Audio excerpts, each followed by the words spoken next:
Good afternoon and hello. Welcome to this month's webcast, Beyond Strategic Planning, by the book Strategic Planning, that is, a market-driven approach to strategy for nonprofits. Good morning. My name is Max Smith. I'm with 501c Services, and our webcast today is brought to you by 501c Agencies Trust. 501c Agencies Trust is the nation's oldest unemployment program. Many of you joining us today are already part of our program. We appreciate you hanging out with us and keeping a relationship with us.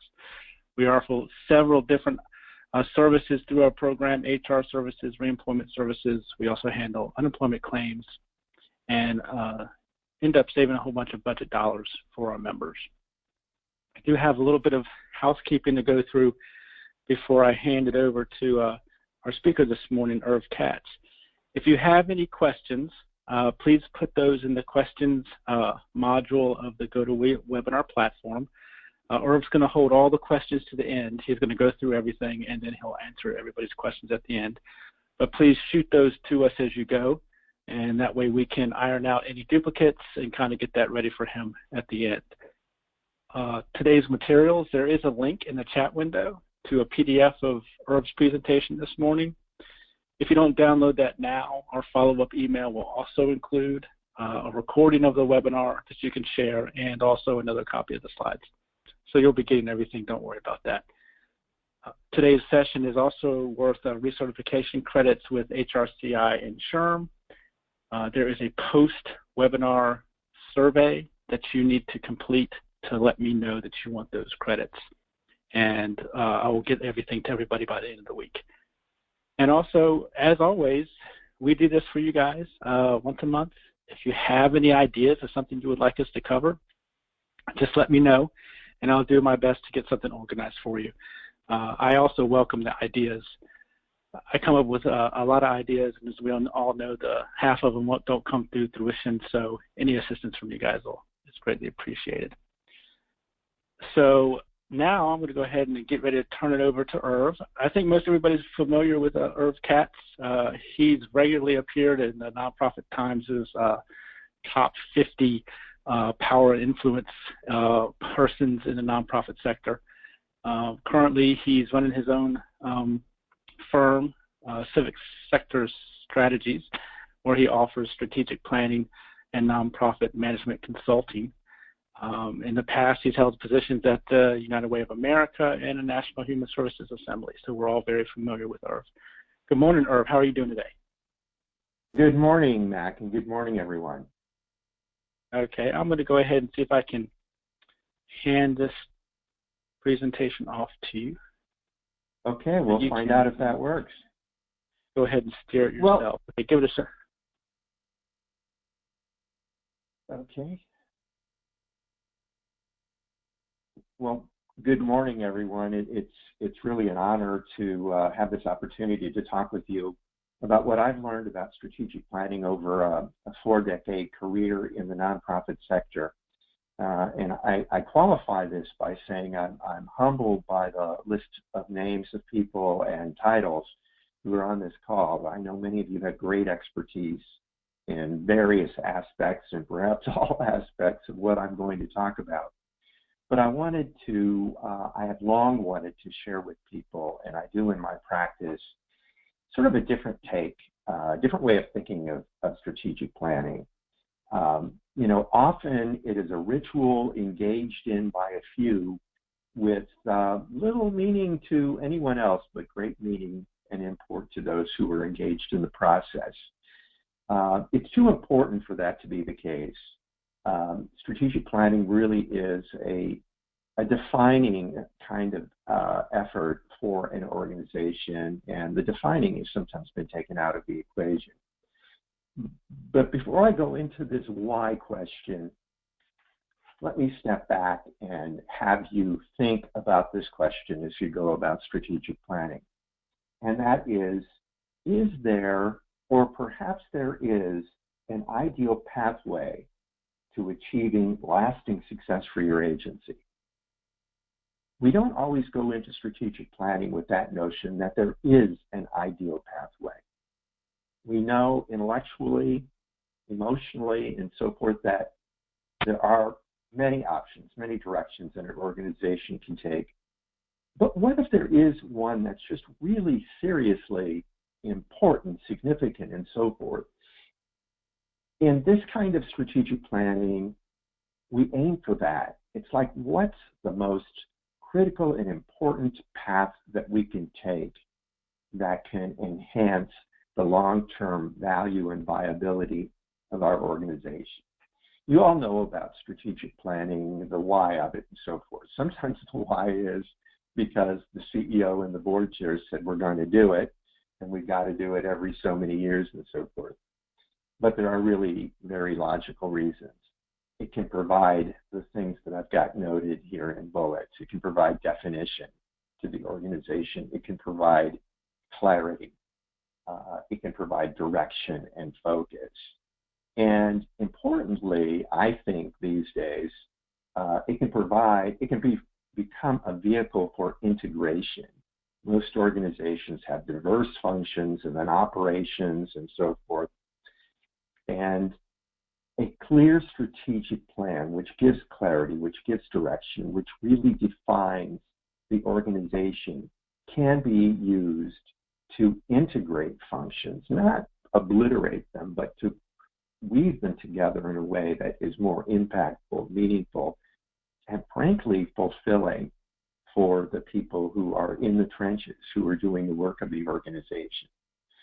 I also note on the left, I use the term strategic planning / strategy development. And again, I think many of you are well aware of this, but there is kind of a changing school of thought about strategy, and that it isn't just a periodic 3 to 5 year plan, and then you go through that and follow it as closely as you can and then do it again. For many organizations, and this is, in my opinion, wise thinking, strategy is a dynamic process. So maybe you begin the first time with a plan, but you're continually updating it because conditions change. Things don't stand still for 3 to 5 years. So strategic planning is increasingly becoming more about an ongoing strategy development process, basic direction, and then continually updating it as you go along. All right, I'm going to look at the, here we go. Okay. Mac, we're kind of stuck here. Okay, I'll have to go ahead and run the slides for you, so just let me know when you want something advanced. Okay, so the question is, does it really provide those things? Clarity, definition, integration, and so forth. And these two sets of bullets are meant to be looked at really together. Is it an objective data-driven process, or is it kind of groupthink? Obviously, objective data-driven, more relevant, more scientific, more valuable. Is it truly inclusive of key constituents, or is it kind of an insider game? And I think many of you who have served in various ranks at the top and middle and bottom of organizations know that strategic planning is often like this mysterious thing that's done by the board and CEO, and you get pulled in a little bit, and the next thing you know, 9 months later, there's a plan you need to follow. Which is it? Is it really inclusive, or is it really kind of that insider game? Is it driven by the realities of the marketplace? I'm going to talk about that a bit more in a few slides. Or is it, and this is a key element in many strategic plans, an environmental scan, but sometimes that environmental scan of the economy, the political environment, and all of those important things that affect our lives are at like 50 or 75,000 feet when your organization exists in a very specific marketplace, affected by those things, but there are elements of the market that are much closer to your reality. Which is it based on? Your marketplace or something that's at 75,000 feet? Is it based on a realistic assessment of the organization's competencies, passions, and funding prospects? Or is it pretty subjective? I suspect most of you, if not all of you on the call, know SWOT, strengths, weaknesses, opportunities, and threats. Often a plan is based significantly on that, which is not a bad thing, but a SWOT analysis is usually conducted by insiders. So is it really objective? Does it really include the data? Does it include input from external environment, funding sources, and so forth? So, is it objective or data-driven, or is it subjective, and all these other things? Let's proceed to another slide. I don't know if you did that, Mac, or I did, but here we go. Question is, does it really do those things? We're back to the same slide. Mac, forward. So is strategic planning, is it a ritual or is it relevant? And some would say, myself included, that strategic planning is all about relevance.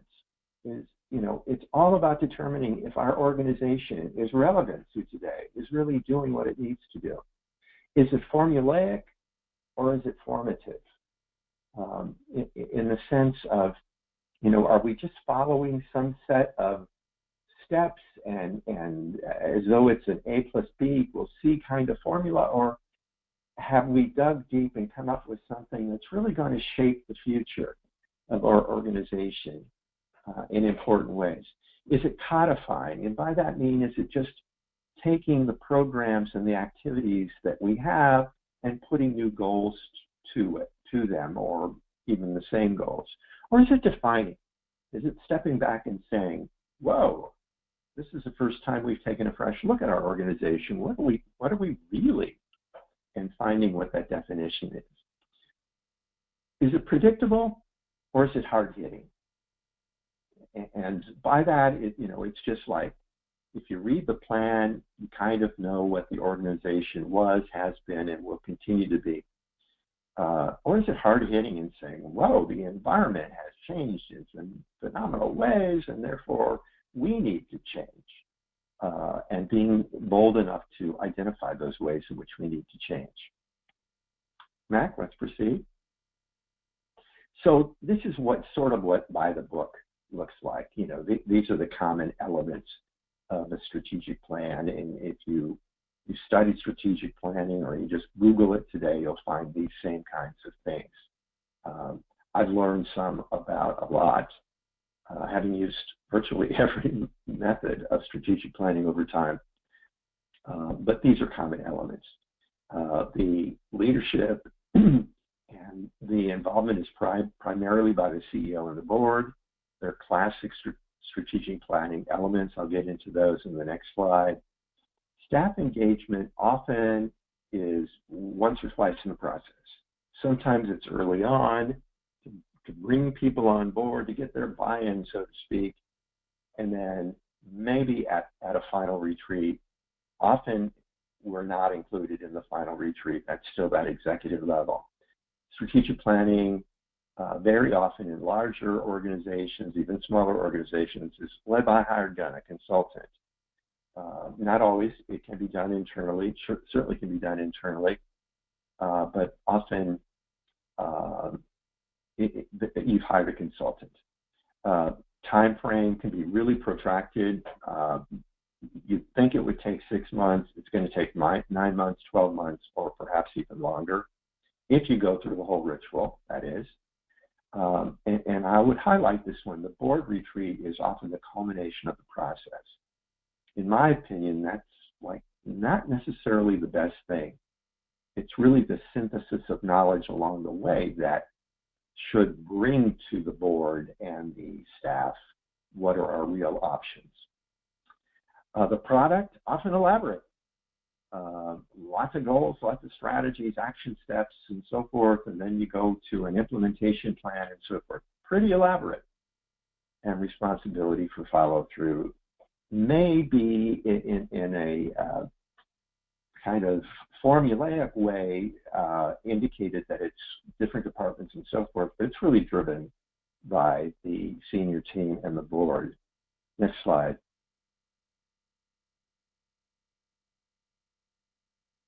And there, as I said, there are many models of strategic planning, but these are common elements. And I'll go through these quickly because most of you have been involved, I assume, in this kind of process, or you've been a victim of this kind of process, if you will. There is, you do need to plan the process. There's an environmental scan looking at both external factors and internal factors. And we'll get into these in greater detail. There's typically an identification of issues, challenges, and choices. Sometimes that comes from the SWOT analysis. There's a reviewing of the organizational identity, values, vision, mission. Interestingly, I see often in strategic plan that these things are viewed as almost sacred. So what was there before is pretty much what will be there when the plan is published, with some tweaking and, often painful process of wording of the mission and vision. And so that's a common element of the process. Development of goals for a time frame, agreeing to strategies to achieve the goals, and then developing actual plans. An actual plan that then is integrated into annual plans. You'll find, this is greatly simplified, you'll find most descriptions of strategic planning a lot more elaborate than this, but I've tried to identify its key steps. Next slide. But what's wrong with those classic elements? Really nothing but, and these are 5 things that I think can be, often are dangers to the planning process. Often we're not purposeful about who to engage in the process. And to me, the who is engaging all who need to own the plan, who can make or break the plan. The environmental factors, as I indicated, often viewed at such a high level. An environmental scan for many organizations could be an environmental scan for a whole state, a whole nation, a whole world. They're at such a high level. When in reality, and I'll talk much more about this, an organization really operates in a very specific marketplace. The internal assessment, how rigorous? Again, is it very, very subjective?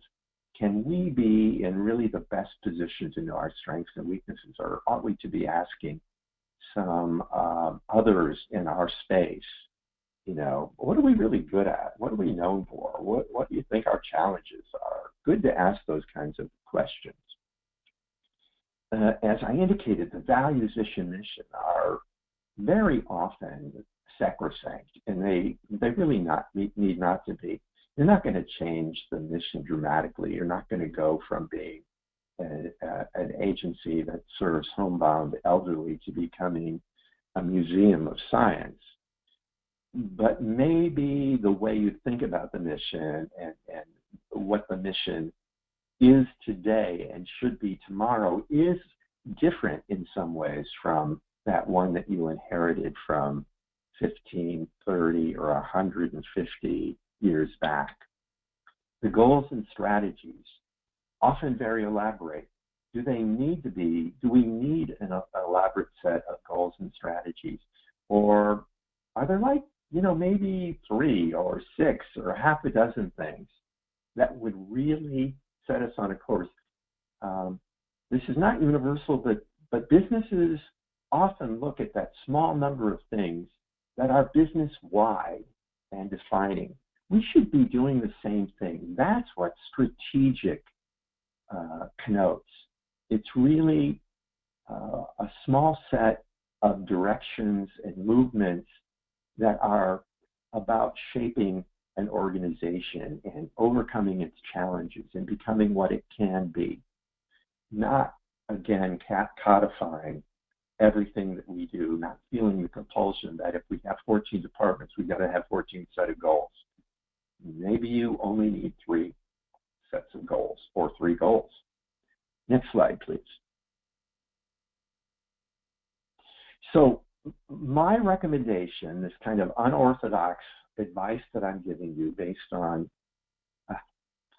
tons of experiences, good, bad, and indifferent with strategic planning, is that there's value in taking, you may use all the elements, you may not, but there is value in taking a deeper dive on 3 elements that can really change the calculus, make the strategic planning far more exciting, meaningful, and impactful. And here the 3 are, and then I'll go into each of them in a bit of detail. Next slide. First is strategic engagement. Again, I think this is often given short shrift. It's like, okay, we need to find out what clients think, ergo, let's find some simple way of asking clients what they think, and little beyond that. There's a lot more to strategic engagement than that. It's a lot of hands forming a circle around the meaning of your organization and the prospective meaning of your organization. So we'll get into that. Next slide, please. Marketplace competitive analysis. This sort of replaces the environmental scan that is recommended in a lot of strategic planning. It's similar but not matching. And I use the term marketplace rather than just market. It is a market analysis. But I really like to suggest, and I've used this for my own thinking in organizations that I've worked with, that it is important to understand the marketplace in which a given organization exists. And so it's really more than what are market forces out there, but what's the marketplace and where do we fit in that? And then the third, new slide, is looking at the value of the good to great learnings that we get from Jim Collins in a couple of his books, Good to Great, Built to Last, and the monograph that he did on good to great and the social sectors. I apologize for the poor slide, my fault, not Jim Collins. And I'd like to go into that. SWOT analysis, really great and really helpful and so forth. But I've learned, and others have learned, that Collins did a good job of finding what makes organizations go from good to great by studying organizations that have gone from good to great. So I'd like to talk about that as a third element to take a deep dive on. Next slide. So this is looking at strategic engagement. And again, what we're talking about is all of the relevant stakeholders, those who can make or break the future of the organization. And here's a list of internal stakeholders that you want to think about. But significantly, really think outside the box or outside the bun, as the taco store talks about it.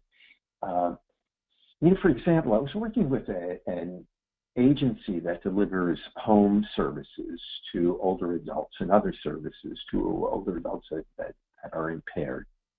And when we talked about this, we said, okay, who are your stakeholders? And they said, well, certainly the clients, and they really wanted to focus on that. And that's really great, and we want to ask the participants what they think and so forth. But I said, do the clients bring themselves to your agency or to someone else? Well, of course, in 99% of the cases, it was someone else.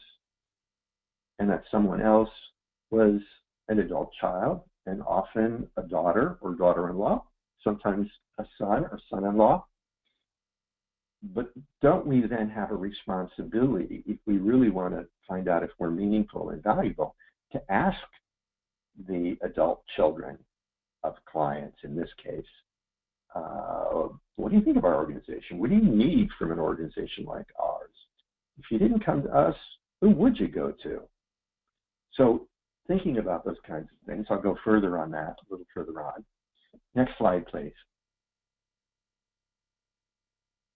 And this is kind of a parenthetical when you're thinking about internal participation. And this is, one of a couple of things that I would recommend to you learn through hard knocks that is important to consider in any kind of planning process. And that is, you need people who are in leadership and engaged in roles in the process who are good at these things, who are really good at synthesizing diverse inputs, beyond people who might say, well, here's the data and here's what we got to do. You really need people who have conceptual skills that go beyond that, who see the alternative courses, good at conceptualizing, synthesizing data from diverse sources, but also skills at, really analytical skills. I would advise also an openness to thinking differently beyond existing solutions. Because we've always thought of what we do, for example, in terms of the 10 programs we provide, what if we take it up a step? And what if these open thinkers go, well, wait, you're really doing 3 clusters of things, perhaps. And that could be defined differently. We need those kinds of new solutions if we really want to be an impactful, dynamic organization. And then always we need people who are skillful at moving decision-making forward. Again, it's something that we talk about rarely in the nonprofit sector, but how often do meetings get really stymied when there's no one who says, who breaks through and says, there are a lot of opinions here, but there seems to be a majority or a consensus or a thread here, and puts that thread on the table. Next slide, we'll look at the external entities that you might want to consider, such as partner organizations and referral resources. The latter is something we often don't think of. It's so valuable. Competitors, there's nothing wrong if you're in providing home care services in Fairfax County and you're one of the 14 or 3 largest. There's nothing wrong with going to a competitor, even if it's for-profit, or people who use that competitor, and saying, how do you think about us? How could we be better? That kind of thing. Funders, policymakers, regulators, relevant influentials. If you are working at a county level, maybe you want to go to the head of human services or the arts, whatever field you're in, at the county council, and find out, what do they think needs to be done in the space that you occupy. I'll tell you, one little story. One organization that I was involved with went to some likely funders, existing and likely funders of our organization, and when they went to one, they said, geez, we've never heard of them, but from what you're telling me, we should. Long story short, that engagement, asking, led to a relationship, which, in the nonprofit sector, relationships is the best kind of relationship when funding or other participation ensues, and that was the case. Asking funders provided valuable input, valuable education opportunity, but valuable linkages as well. Next slide, Mac. For each constituency, you need to think about what is it that we really need to know from that group. I disparage the whole notion of collecting a ton of data from everybody, asking a lot of needless questions. For those of you who've been involved in survey design, questionnaire design, you know that a good designer asks several times, what are we going to do with this data? What meaning does this data have? And so you need to ask the really important questions. Again, if you're asking the adult children, seniors participating in your program, what are the most important things we need to know from them? And again, think marketplace. We need to know, why did you come to us? What could we do better? If you didn't come to us, who would you go to? What would you like to see us doing? And then think of it feasible processes for getting that information. For some, survey is relevant. That can be complicated, or it can be as simple as distributing something through your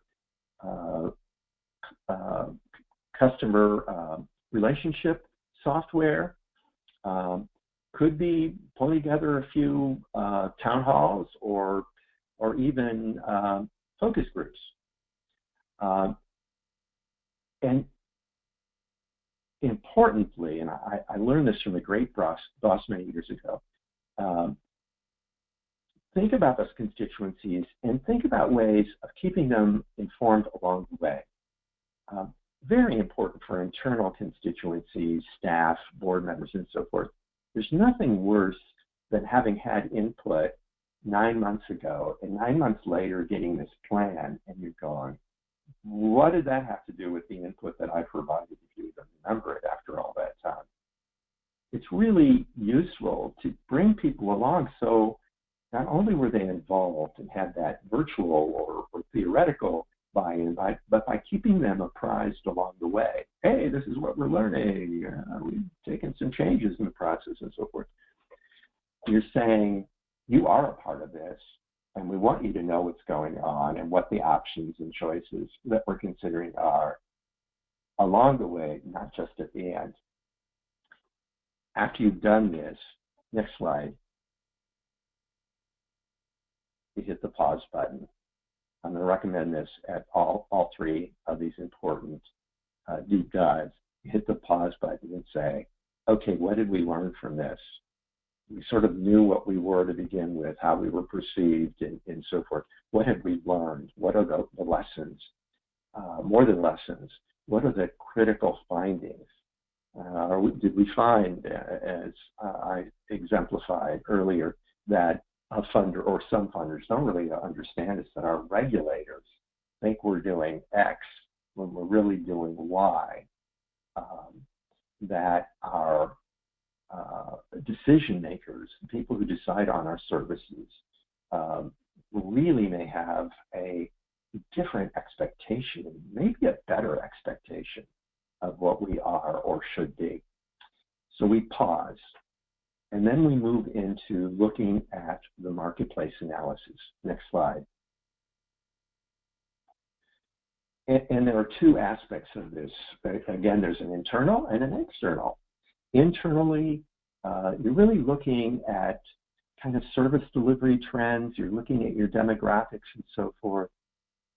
Again, the data piled on will not set you free. Key data will be very, very helpful. And you want to look at it in a way that will aid decision making. You've got certain silos, if you will, or certain categories of programs and functions, and you look at these various different aspects of all of those things, including revenue. On the revenue side, you look at, how are we? This stuff is so important for board members and staff to understand. I've been involved with one, more than one, but one recently, board where the board is very, very oriented to generating dollars, fundraising, philanthropic money. And I dare say the perception, perhaps, of the typical board meeting is that's what the organization exists on. That's what's really, really the most important thing. But by going into this kind of analysis and seeing the graphs over time, they understand that not only has philanthropic giving risen or declined, but they see it in compared to what we all know are the primary sources of revenue for nonprofit organizations, self-generated, fee-generated grants and contracts. Philanthropic, very, very important, but for most nonprofit organizations, it's a piece. Not to diminish that in any way, it's still very, very important, but to really understand where the levers are. Next slide, please. And then we look at expenses in every functional way that you can. You want to look by program, but you also want to look at all the elements that make up operations. Certainly, the fundraising, development, or advancement, whatever your group, your organization calls it, the marketing communication costs. One common finding in nonprofit organizations is marketing communications are really marginalized. So if you're trying to project a new reality to people, failing to market that is not a very good strategy. So maybe something that you want to address. Even you want to look at things like, are we spending any money on program development, on evaluation, on innovation? However you look at those things, and if you don't look at them, you can say, what we found is that we don't even categorize expenses that way, so we don't know how much we're spending. We want to say we're innovative, but we don't know how much we're spending on it. So that's one piece. Then we go to the external. Next slide. Three elements that I suggest being pretty important here, and that's getting input from funders, regulators, relevant collaborators and competitors on where things are heading. You know, we have a perception, and often there's a perception in an organization that's, damn, we're good, we're really great, and we know that because we think so, and we only get positive feedback. It's all that other feedback, but it's beyond the feedback. It's really what's happening in our industry. Where's it heading? And in that, I would skip competitive analysis for a moment and take us to state of the art. What is the state of the art in our field? If we're in, well, I use the Mount Vernon National Park landmark as an example. It had a major revamp a half a dozen years ago where it added a lot of technology, you know, including robots and including better researched images of what George Washington looked like. And I don't know if it saw a boost, but I began to see Mount Vernon differently, and it created a more relevant reality because they were using state-of-the-art in the field of museums and exposition and all of that. And how can you find out? You can find out through your professional associations. If you don't belong to one, you should. You should belong to the most relevant to your industry, at least. Professional literature, research, and all sorts of organizations and literature that's already out there. You don't have to create it new. You know by asking around people you admire in your industry that you can find out where things are headed. You also already know who are the organizations. I had a screen go black. Who are the organizations that you most admire? Who are the executives that you most admire? Can you still hear me, Mac? Yeah, I can still hear you. Okay. I'm not seeing slides, but that could be my computer. And then another element there is, on the external view, is the competitive analysis. And Google it. There are good models out there about doing it, but recognize that people could go to another organization than yours, however perfect and upstanding and well thought of yours is, but there are other options, and it's good to understand the similarities and differences. In one situation, I was involved. Organizational members would often say, "Why should I belong to your association when there's another organization that is also very important in our field?" As we did the competitive analysis, we really pulled apart how we differed, how valuable that other organization is, but how valuable ours was. And it was really defining. It was defining in terms of being able to articulate what they contribute and what we contribute that's different than that. And there was a finer focus in what we delivered. So very, very valuable. Next slide, please.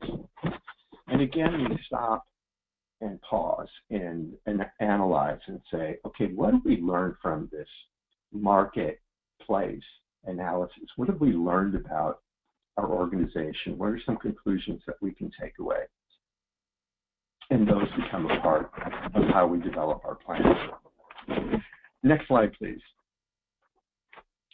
The good to great analysis. I don't think there is such a thing called the good to great analysis, but the book, Good to Great, based on the original publication, which is Good to Great, Why Some Companies Make the Leap and Others Don't. And as I indicated earlier, Jim Collins' monograph called Good to Great, I think it's called And the Social Sectors, not In the Social Sectors. Slim volume, might be worth buying a whole bunch of copies of it if you choose to focus in this way. There's a lot of things in there that are rather metaphorical and complex. There's a hedgehog concept based on the fable of the hedgehog and the fox. I find that kind of complex, but there are three elements of good to great that I think are really, really valuable. I have found are really valuable to strategic planning. Next slide, please. I hope you're seeing three circles with a heart over one of them. Yeah, we've still got the slide. We've still got the slides, even though you're not seeing them on your end. Okay. So these are three elements that I have found so valuable, and it's really thinking about what you're deeply passionate about organization. Not a litany of 15 things. Maybe you start with that litany of 15 or 20 or whatever things, but then you come down to what is the really critical thing that we are about. In my previous organization, we were really passionate about really moving human services in the U.S. to a new state of effectiveness and impact. Say it's that. Perhaps it's providing the most impactful, extensive care to our clients. Whatever it is, it's that one kind of, this is what we would never give up on, ever. Another element is what do we want to be best in the world at? So if we're looking beyond that, what we want to be wildly passionate about, it's in that space, what do we want to be best known for, community-based services or whatever. And then the third part, and this requires really significant analysis, is what really drives our resource engine. And what I take it that Collins means by that is, we have all these different sources. We're always looking for funding and so forth. But what are the one or two, probably one critical sources that really keep us going? And that could be sources of person power, talents of staff, volunteers, or it also can be resources, what revenue source, and it could be the value in which our clients hold us. It could be any of those things. So that's the third element. So once again, next slide, we hit pause and we stop and say, what have we learned from this good to great analysis? Are we better defined by what we now understand to be what we're passionate about, what we want to be best in the world at, and what drives our resource engine? And then you're not going to see it, next slide, but there's another pause button where you look at the three sets of pauses and analysis when you think about, kind of what are the ahas from these three sets of information, the engagements, the environmental or the marketplace analysis, and the good to great analysis. What are the ahas out of that? Maybe the ahas are affirming of what we are in the direction we're going. Probably not, because, little secret, the world changes. And if it's not what we already have and do, what does this tell us about what we need to be and do? Next slide, please. And then it becomes a factor of weaving those strands together, weaving those sets of findings, that engagement, that self-analysis, that external input and analysis together as we see this multicolored rope, we know it's comprised of many cords, each probably fairly strong in its own right, each pulling its function, aspect, whatever, of the organization forward. But we know how much stronger the rope is when the cords are wound together, are woven together effectively. And therefore, that's what the plan, that's the, if you will, magic of the plan and magic of the planners, to weave together those threads of knowledge that have been gained through this process into something that is a critical whole that can really move the organization forward. Next slide. I didn't begin with the definition of strategy. I looked them up in preparation for, I looked up definitions in preparation for this webinar, and I found a zillion that go every direction, and mainly they were about setting direction and goals for an organization. In my mind, that's really not strategic, but the three elements are strategic, and that is about setting the organization's sights and its course to maximize impact, to maximize sustainability, and to maximize fulfillment of mission. And often, I think more often than not, the sustainability piece is overlooked. All three very, very important. But back to Jim Collins' What Drives Your Resource Engine, that's about sustainability. It's not helpful enough to get a 3-year plan that gets you through those 3 years and hardly anything else. It is strategic when it looks beyond those 3 years and it really tries to understand what is the future of the organization. Last slide is my contact information. I hope participants will feel open to contact me and give me their read on all of this. And with that, I turn it over to Mac to field any questions that we may have gotten along the way. All righty. Thank you, sir. Like Irv said, if you have any questions you want to shoot over to him, he'll be glad to address them now. While we're kind of waiting for that queue to fill up, Irv, I was wondering, you kind of talked on a organizational-wide level. I am assuming that these strategies can kind of be implemented even just as a departmental level, not really for the overall organization. Do you want to talk about that as well? Maybe if you're going to do a, not a whole organization, but maybe just a section or a department, how you might go ahead and implement these kinds of things on a smaller level, smaller scale? Absolutely, they absolutely can. There may be some, differences. You're not going to do as elaborate a marketplace analysis since you've got a defined role, but part of your marketplace is the other functions of the organization that you complement or compete with or are neglected by. So these three areas of emphasis that I've identified that are part of planning, but I've emphasized really taking a deeper dive on, are fundamentally principles that could be and should be applied to all planning, as are those qualities that you're looking for in at least some number of participants in the process. Great. So we do have a couple of questions come in. Michelle wants to know how often you would recommend an organization renew or update their strategic plan. There are two schools of thought on that. One is that there should be a cycle of typically 3 to 5 years for a strategic plan. The other school of thought is that a plan is dynamic and should be modified, followed and modified as the future unfolds.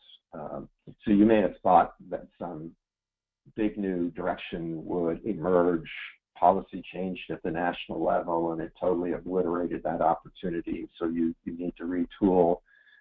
Maybe you tried one of the pathways and found, wow, it doesn't really work, but here are some hints at other things. So there's a school of thought of redoing a plan every 3 to 5 years, and there's the school of thought of keeping your plan evergreen. In one of the organizations in which I worked, at a couple of junctures, like maybe 7 to 10 years apart, we did a pretty much of a full planning process, but every couple of years in between, we do an update based on what we had learned and experienced. Okay, great. We're waiting for some more questions. If you have them, just send them on over. Is there anything you just wanted to add as we concluded, Irv, or anything you might have come up with that you didn't get to cover while you were speaking?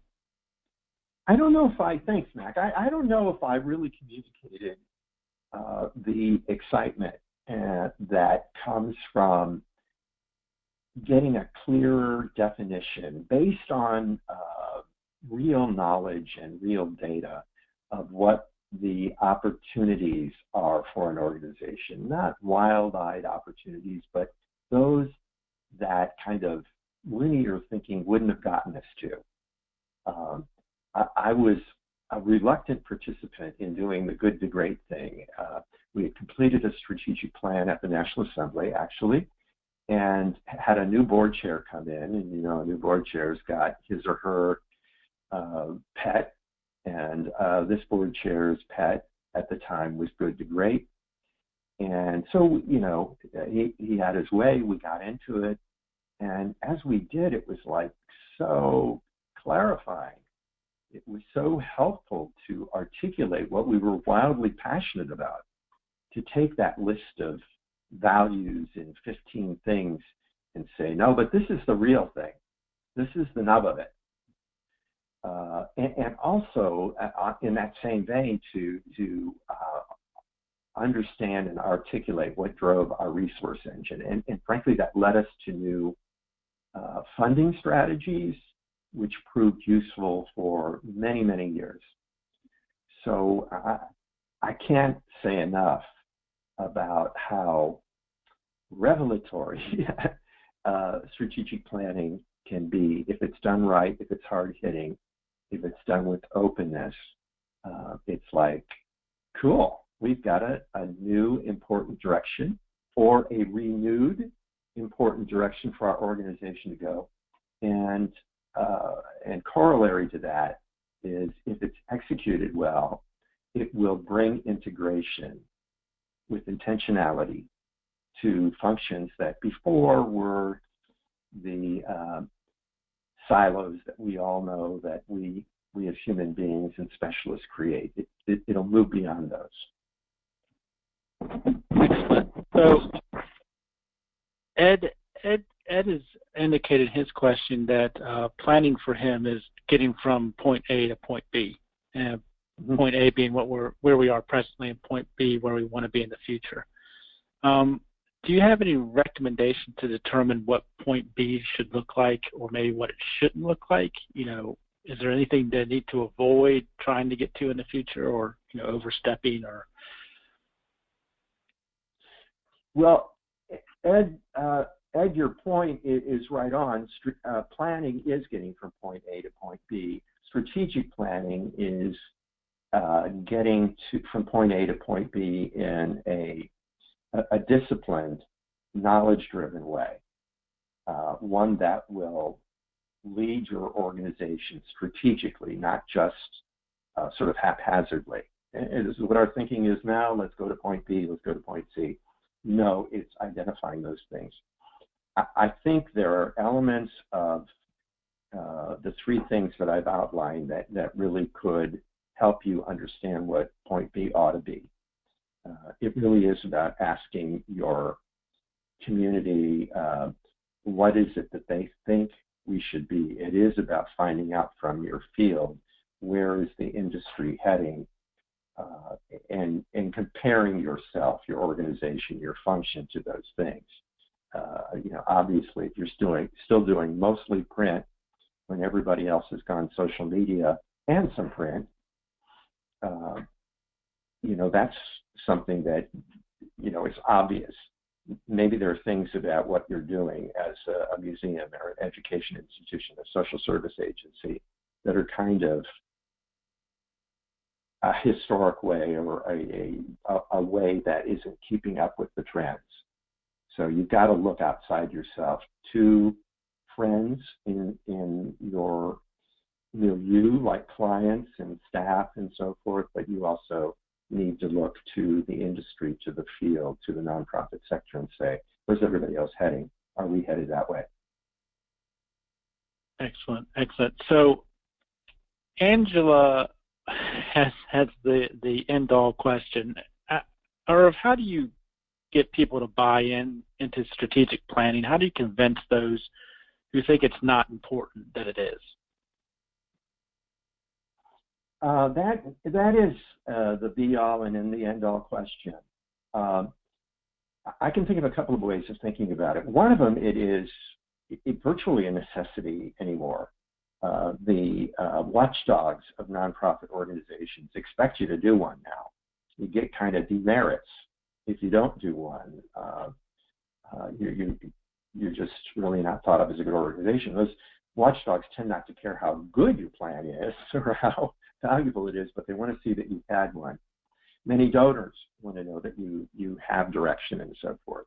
So there are sort of the external demands. And I would say the other thing is like sort of making any argument. You've got to build a case. And the case may be we're really, really good as an organization, but we face X, Y, Z challenges. The marketplace is changing in ways that don't affect us. You know, if you're in the social service and health space, you can say, hey, we got this whole thing going on in Affordable Care Act and whatever is going on the Hill this afternoon or today. You know you need to be connected to those changes. So you absolutely need to be looking at options. You need to build a case. But you also need to say, and we want you to be a part of it and be genuine about it. A good way of winning over skeptics is to engage them, to listen to them, and to keep them informed along the way. Good question. Exactly.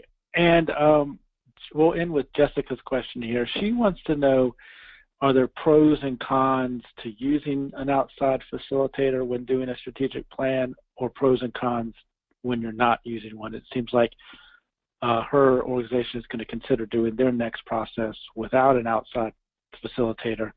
She kind of wants to know the pros and cons of each way of doing it. Well, if you want to be really clinical about it, you could look at the kinds of things that I've enumerated and said, can we be assured of having the objectivity, et cetera, that we need if we go internal or external and so forth. And in truth in advertising, I am a consultant, so I hope somebody hires consultants from time to time. And there's the value is an objective third party who can question anyone and say, whether it's the board chair, the chair of strategic planning, or the CEO, and say, you know, that's really not germane to what we're trying to do here, or whatever the comment may be. There's great value in having a facilitator who doesn't have a stake in the game. That would be my advice. If you've got just incredible internal talent, if you've got a highly respected objective CEO or VP for strategy who's really good at this, at facilitating, then maybe it can be done internally. But even then, it would probably be good to have a sounding board, maybe somebody who's good at strategy at the local B school or School of Social Work or nonprofit management, be an advisor or engaged in some way.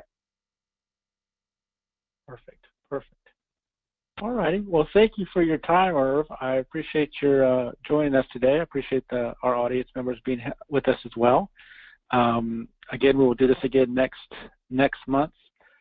I will be on vacation, but my team at 501c Services will be here to talk about our bread and butter, how you all can control your unemployment costs and how you can save budget dollars doing so. So please join us. We'll have a 3-person panel. It'll be very engaging. And Irv, thank you again, sir. Have a great day. My pleasure. Thank you.